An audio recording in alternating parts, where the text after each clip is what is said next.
Well, a number of Muslim commentators declined to take part in this debate as they didn't want to share a platform with Maajid Nawaz, the author of that piece, who joins me now, along with the political director of the Huffington Post UK, Mehdi Hassan, and the Muslim community activist Ansar. You're not going to sit there and say that you didn't expect people to be offended when you tweeted that cartoon. Well, I think the point I was making was that I wasn't offended, Jeremy, and that's on my personal Twitter timeline. I think that's a very fair point to make. But you knew people would be offended when it went out there. I think some people would be offended. I can't speak for the 2.7 million Muslims that are in the UK, nor can I speak for the 1.5 billion Muslims across the world. The petition that was set up only gained 1% of this country's Muslims as signatures. So I think it's fair to say that actually most Muslims weren't bothered by it. You knew what you did was offensive to many people. Some people. Yeah, 1% of this country's Muslims signed a petition asking for my deselection in Hampstead and Kilburn. And there are 1.5 billion Muslims in the world. That petition was sent out across the world and only gained 20,000 signatures. So I've got to say that actually it's not a majority. Some Muslims were offended, but also as a Muslim, I have the right to say I wasn't offended. But actually, what are they offended by? They were offended by my lack of offence. But you knew people would be offended by it? Some people, yes. Yeah. Now, Ansar, what could you possibly find to be upset about in that cartoon? I don't know. I didn't find it particularly offensive. I think the idea that people found Maajid's lack of offensive, I think is absurd. I think it's palpably absurd. The fact is, Maajid has been, for many years, somebody who the government has used as a community leader and as somebody who speaks on behalf and understands Muslim communities. And the important thing is this, though, that although I didn't find it particularly offensive, there were always going to be lots of people who were going to find it offensive. But this is a very interesting distinction you're making. You're saying you didn't find the cartoon offensive. Not particularly, no, not really. But you found the identity of the tweeter offensive. No, I found the idea that a potential parliamentary candidate would take steps which he knew, either knowingly or recklessly, was going to offend lots of people, and took that risk on purpose to offend those people, shows a grave lack of judgment. And we hold our parliamentary candidates to account. He said precisely the reverse. He said it didn't offend him. But linking to a website which depicts prophets in bed together or doing the kind of thing that people do find Sorry, there was no link to any website. I think people do need to make that distinction. No, there was no link to any website. Let's be very clear. What I was attempting to do was simply speak up on principle for the minorities within the minorities, i.e. those that we saw in this film who feel they cannot speak because they are silenced by voices that claim to speak in the name of authenticity and tradition, and say you're not allowed to express a divergent opinion. I think it's very odd to attack community leaders who... I don't actually know too many community leaders, I know people who work in their sphere of expertise, but to paint yourself in exactly the guise in which you're attacking. No, I don't represent anyone. You've just said you're speaking for those... No, I'm not. I'm saying I'm trying to speak in defence. You represent the Liberal Democrats? In Camden, where they elected me, of course, because I've been elected by them. But so as a Liberal Democrat parliamentary candidate, you knew that tweeting things that might be seen as gratuitously offensive... Yeah, because you know what? Speaking out against racism offends some people, Mehdi. Speaking out against homophobia offends some people. Tweeting a cartoon... Right, so to say I'm not offended at a cartoon is offensive to you? Fighting against racism? Is it offensive to you? Telling people to F off on your Twitter timeline? Potential constituents? Yeah, I think you've done that too. Is it offensive to you? I'm not standing for Parliament, Maajid. Is it offensive to you that I tweeted that cartoon?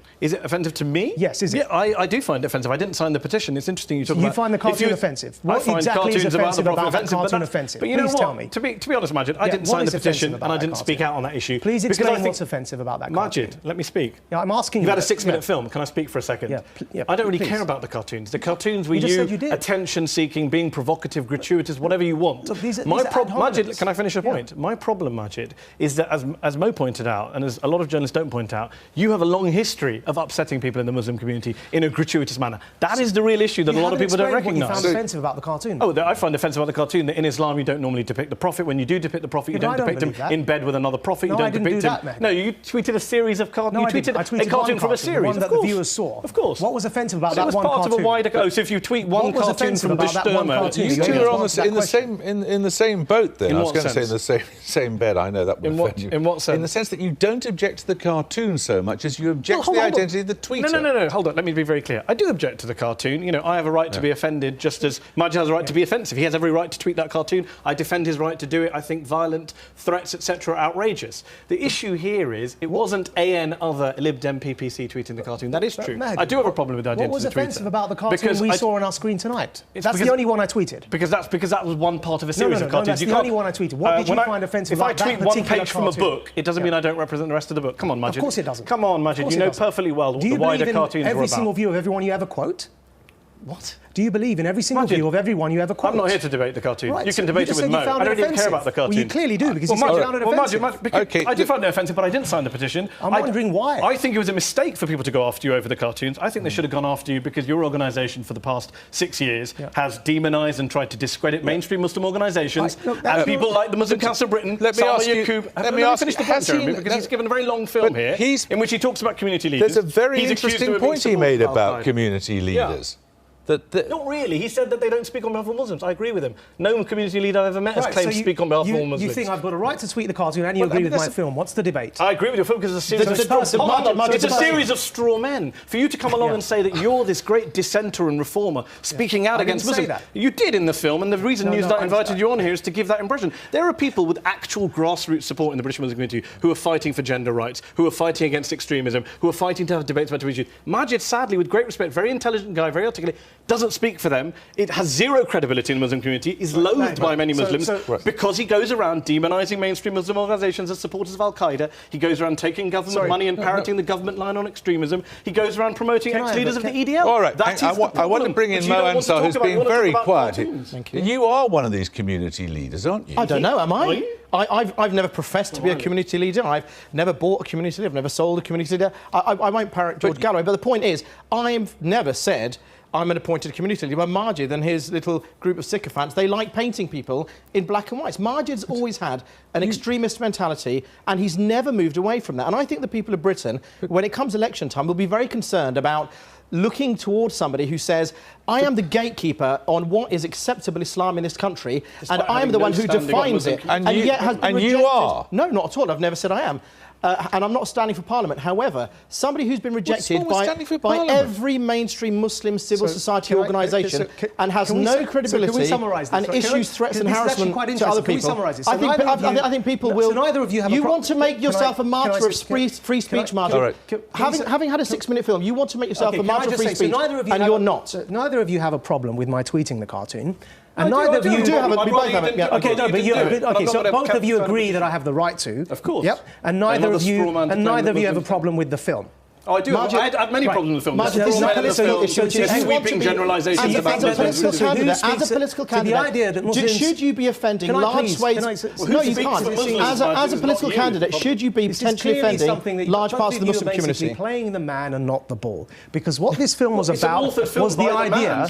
What this film is about is the idea that I don't sit here to claim. As Maajid Nawaz, I didn't invited on to make these films. I don't sit here claiming I'm speaking on behalf of anyone. My point is individuals have the right to speak on their own behalf. Reformers, you don't. There are plenty of people who are actually fighting for Islamic reform. Why is it we don't see a broader range of Muslim spokesmen? Well, Jeremy, let me answer that question for you. Go on. Let's talk about the role of the media. Tonight you have a Muslim debate with 3 male Muslim panellists. Where is the woman? Where is the Muslim woman? There was a Muslim woman panellist. Your producers dropped her before the show began. So your viewers at home think, well, there are no women who can speak within the British Muslim community. As Sarah Khan rightly said in that film, there are women who've been active within the Islamic community for centuries. Where are they tonight? This is Newsnight's discussion. The media has to take responsibility for who they choose to speak on behalf of Muslims. There were 2 women in that film. Yes, one of them was an ex-Muslim, and where's the woman was dropped? I think that was a mistake. With the greatest respect to Mo, I think that was a mistake. To not have a Muslim woman on the panel speaks volumes about the media's role. You replaced a woman on the platform. I would have been very happy to see a more diverse cross-section of Muslims.